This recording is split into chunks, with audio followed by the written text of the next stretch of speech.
ॐ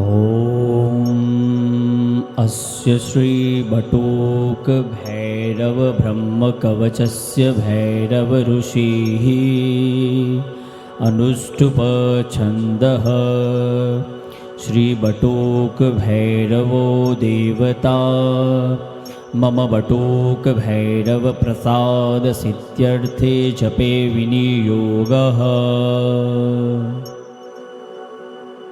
ॐ पातु नित्यं शीर्षि पातोरिं कण्ठदेशिके बटुकाय पातु नाभोश्च आपत उद्धारणाय च कुरु त्रयं लिङ्मुलेप्त्व आधारे बटुकाय सर्वदा पातुरिं बीजं बाह्योः युगलम् एव च षडङ्गसहितो देवो नित्यरक्षतु भैरवः।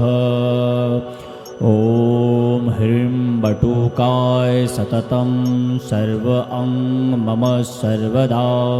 ॐ ह्रीं पाद्यो महाकालः पातु वीरासनो हृदि।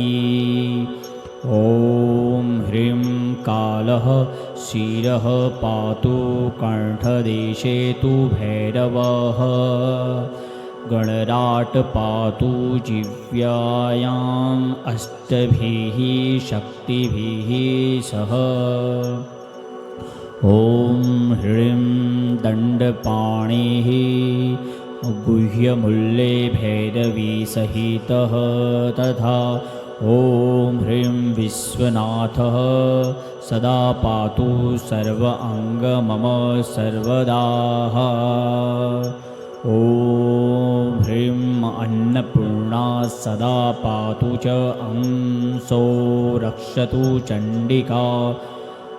असीताङ्गः शिरः पातु ललाटं रुरुभैरवः।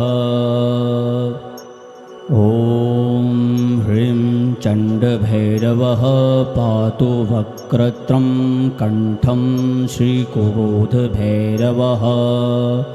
उन्मत्तभैरवः पातु हृदयं मम सर्वदा। ॐ ह्रीं नाभिदेशे कपाली च लिङ्गे भीषणभैरवः। संहारभैरवः पातु मूल आधारं च सर्वदा। ॐ ह्रीं बाहुयुगं सदा पातु भैरवो मम केवलम्। हंसबीजं पातु हृदि सोऽहं रक्षतु पादयोः। ॐ ह्रीं प्राणपाणौ समानं च उदानं व्यानम् एव च रक्षतु द्वारमूले च दक्षदिक्षु सम्नततः। ॐ ह्रीं प्रणवं पातु सर्वाङ्गं लज्जाबीजं महाभये इति श्रीब्रह्मकवचं भैरवस्य प्रकृते ततम्।